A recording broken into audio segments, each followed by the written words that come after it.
प्रणाम साथियों, राधे राधे, जय श्री कृष्ण, जय श्री राम। कैसे हैं आप सब?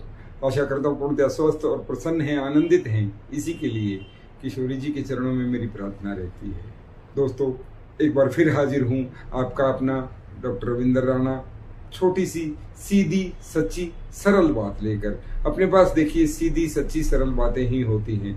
मैं ज्योतिष का विद्यार्थी हूँ, शोधार्थी हूँ। आप सब जानते हैं ज्योतिष में अनेकों उपाय, अनेकों ग्रह स्थितियां ऐसी होती हैं कि जिनके उपाय भी बताए जाते हैं, किए भी जाते हैं। बहुत सारे उपाय, बहुत सारे प्रपंच इस लाइन में होते हैं, लेकिन असली जो बात है, जो ओरिजिनल बात है, उस तक आपको कोई नहीं पहुंचाता। ओरिजिनल बात तो यही है कि भगवान ने जैसा हमें पैदा किया वैसा ही आपको भी पैदा किया है। जैसा भगवान ने हमें बना के भेजा वैसा आपको भी भेजा है। कर्म फल के अनुसार प्रारब्ध सबका तय होके आया है और प्रारब्ध को भोगना ही एकमात्र मार्ग है उससे मुक्ति पाने का। कर्म फल से मुक्ति पाने का मार्ग प्रारब्ध को भोगना ही है। लेकिन ज्योतिष उस मार्ग को थोड़ा सरल कर देता है, उसे सहने की शक्ति प्रदान करता है और सही मार्ग दिखा देता है, तो वो आसान हो जाता है। इतनी सी बात है, इससे अधिक कुछ भी नहीं। होई है सोई जो राम रचि राखा, को करे तर्क बढ़ावई शाखा। बिना मतलब आपको प्रपंचों में उलझाए रखना, अनेकों प्रकार के आपसे अननेसेसरी उपाय, पूजा पाठ के नाम पे दान हवन यज्ञ करवाना। और मैं हमेशा कहता हूं भैया, व्यापार है, बिजनेस है ना। तो मैं फिर आपसे कहता हूं, यदि आप लोगों को जन्म कुंडली दिखानी है, जन्म कुंडली विश्लेषण से संबंधित कोई काम है और मुझ पर भरोसा है, नीचे दिए मेल आईडी से आप मुझसे संपर्क कर सकते हैं। अन्य कोई संपर्क सूत्र मैं नहीं देता हूं। देखिए, ग्रह स्थितियां होती हैं पूर्व कर्मों के अनुसार। पूर्व जन्मों में जो हमने कर्म किया अथवा इस जन्म में हमसे कर्म बन गए, उनका प्रतिफल हम लोग भोगते हैं। और कई बार इतने परेशान हो उठते हैं कि ज्योतिष की शरण में जाते हैं कि ऐसा क्या हुआ और अब हम इससे निजात कैसे पाएं। तो जो समझदार ज्योतिषी होता है वो आपको उसका मार्ग प्रदर्शन करता है कि कुछ ऐसे कर्म आपसे बन गए जिसका परिणाम आज ये हो रहा है, और उसका उपाय ये है कि अब आप ऐसे कर्म करें, ये चीज दान करें, तो आपका ये आगामी समय सरल हो सकता है। इतनी सी बात है, इससे अधिक कुछ नहीं। बाकी ज्योतिष जो है वो खगोल की गणनाओं पर आधारित है। मानव जीवन पे इसका प्रभाव बहुत है, लेकिन इतना भी नहीं है कि जितना लोगों को बेवकूफ बनाया जा रहा है।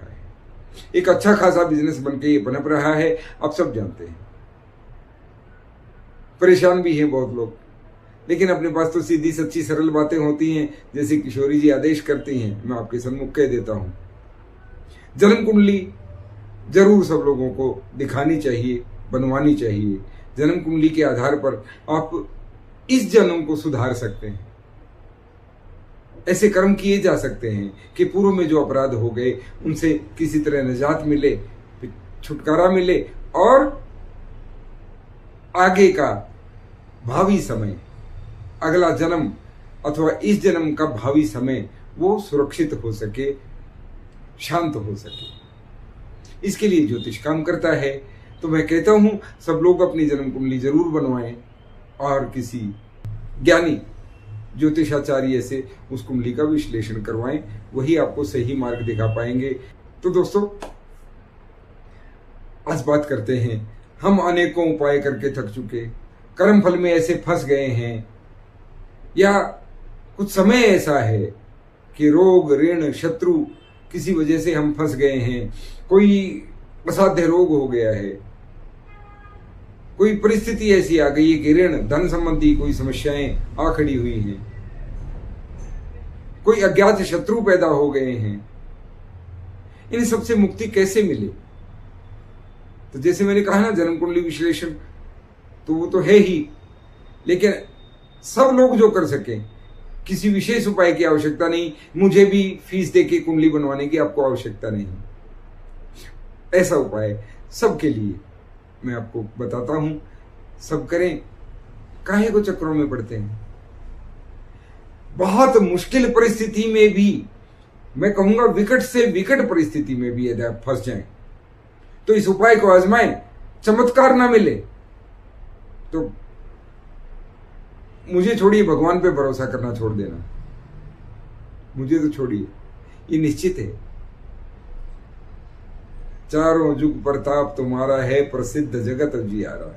चारों युगों में जिनका प्रताप है, ये उन राम भक्त, उन राम बाण हनुमान जी से संबंधित उपाय है। यदि आप किसी मुसीबत में घिर गए हैं, आपको कोई मार्ग नजर नहीं आ रहा, तो इससे सरल मार्ग नहीं हो सकता। आपको कोई बहुत ज्यादा खर्चा नहीं करना है, कोई बहुत किसी को फीस नहीं देनी है, आपको सिर्फ श्रद्धा करनी है, एक प्रार्थना करनी है। वो प्रार्थना मैं आपको बता देता हूं किस प्रकार करनी है। वो आपने सीधा साधा सा एक व्रत लेना है, एक संकल्प लेना है कि मुझे इस संकट से आप ही उबारे। संकट मोचन नाम तुम्हारो। संकट मोचन करने वाले तो आप ही हैं, संकट से बचाने वाले अनेक हैं, लेकिन संकट आ ही गया और संकट को मोचन करने वाले आप ही हैं। आप तो स्वयं प्रभु श्री राम का संकट हरने वाले हैं, लक्ष्मण जी का संकट हरने वाले हैं, माँ जानकी को दुख से निकालकर सुख पहुंचाने वाले हैं। हे हनुमान जी, आपकी शरण में लेता हूं। व्रत ये करना है कि ये अनुष्ठान जो आप करेंगे ये कम से कम 5 हफ्ते चलेगा। 5 हफ्ते में आप तामसिक चीजों का प्रयोग नहीं करेंगे, जैसे शराब, मांस, मदिरा आदि। इनका प्रयोग 5 हफ्ते के लिए छोड़ देंगे। उपाय क्या है? उपाय सिर्फ इतना सा है, चमत्कार मिलेगा, ये मेरी गारंटी है, अनुभव के आधार पे कह रहा हूं। चमत्कार आपको मिलेगा, आपको मार्ग मिलेगा, आपका संकट हरण हो जाएगा, निश्चित ही हो जाएगा, चाहे वो कैसा भी है। और यदि कोई मनोकामना करके करता है तो अति उत्तम है, उसकी मनोकामना पूर्ण हो जाती है, यदि जायज है। नाजायज मांगे तो मम्मी पापा भी पूरी नहीं करते, जायज है। आपने क्या करना है? शुक्ल पक्ष के मंगलवार से आप ये प्रारंभ करेंगे। शुक्ल पक्ष अमावस्या से अगला जो भी मंगलवार आए, शुक्ल पक्ष के मंगलवार से आप ये प्रारंभ करेंगे। सबसे पहले अपने आसपास किसी हनुमान मंदिर अथवा कोई ऐसा मंदिर जहां हनुमान जी का भी स्थान है, प्राण प्रतिष्ठित हैं और जिनका सिंदूर से श्रृंगार किया जाता है, वहां जाएं। वहां के पुजारी से आप हनुमान जी को चोला चढ़ाने की विधि और सामग्री पूछ लें, नहीं तो मैं बता देता हूं सीधे सीधे शब्दों में।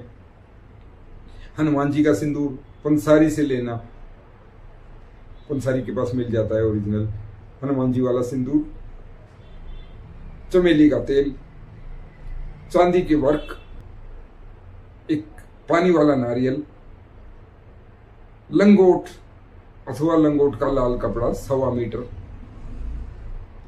एक पूजा का मीठा पान, पनवाड़ी आराम से बना देते हैं। ये सामान लेकर आप शुक्ल पक्ष के मंगलवार के दिन, यदि ब्रह्म मुहूर्त में हो सके तो अति उत्तम है, नहीं तो दोपहर से पहले पहले आप ये कर सकते हैं। ये सामान लेकर अपनी इच्छा को मन में रखते हुए आप हनुमान जी के मंदिर में जाएं अथवा उस मंदिर में जाएं जहां हनुमान जी को चोला चढ़ता है, और चाहें तो पुजारी जी के माध्यम से वो चोला चढ़वाएं या अपने हाथ से करें, बहुत अच्छा है।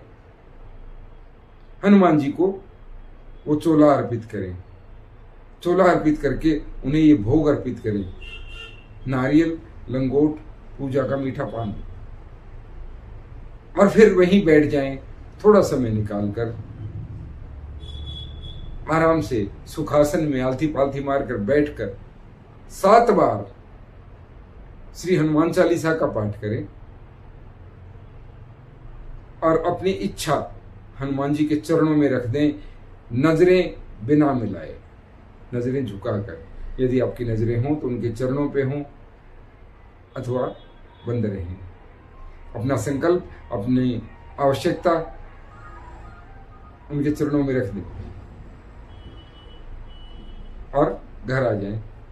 यही आपको 5 मंगलवार लगातार करना है। इस दौरान आप तामसिक भोजन, तामसिक क्रियाओं से बच के रहें। और मैं गारंटी निजी अनुभव से ले सकता हूं, या जिसको बताया, जिससे करवाया, उनके अनुभव से ले सकता हूं। आपका मार्गदर्शन हो जाएगा, आपकी समस्या का निवारण हो जाएगा, निश्चित होता है। चारों युगों में यदि कोई आपकी मदद करने के लिए हैं तो राम जी हनुमान जी को ही छोड़ के गए हैं। तो संभालिए, काहे को इधर उधर भटकते हैं यार। कितना सीधा सरल रास्ता है। 5 मंगलवार आप ज्यादा करें, बहुत उत्तम है। हर मंगलवार करते रहें, आजीवन करते रहें, लेकिन 5 मंगलवार का कम से कम संकल्प होता है। आप शुक्ल पक्ष के मंगलवार से प्रारंभ करेंगे और 5वां मंगलवार भी शुक्ल पक्ष का ही होगा। जब इच्छा पूरी हो जाए तो हनुमान जी को आप श्रद्धानुसार कुछ भी भेंट कर सकते हैं, दान पुण्य आदि कर सकते हैं, अनाथ आश्रम में दान कर सकते हैं, वृद्धाश्रम में दान कर सकते हैं, गौशाला में दान कर सकते हैं, मंदिर में दान कर सकते हैं। कुछ थोड़ा सा ही सही, लेकिन दान अवश्य कर देना। और अपने इस पागल बच्चे की बात को याद रखना, यही मेरा आपसे निवेदन है। राधे राधे बोलते रहे, नाम जप करें, श्री राम जय राम जय जय राम बोलें। राम जी का जितना सुमिरन करेंगे, हनुमान जी तो उतनी कृपा करने वाले हैं। प्रकृति माता की सेवा करें, रक्षा करें। प्रकृति से ही हम तुम हैं, प्रकृति में ही खोना है, प्रकृति से ही जीवन है। राधे राधे।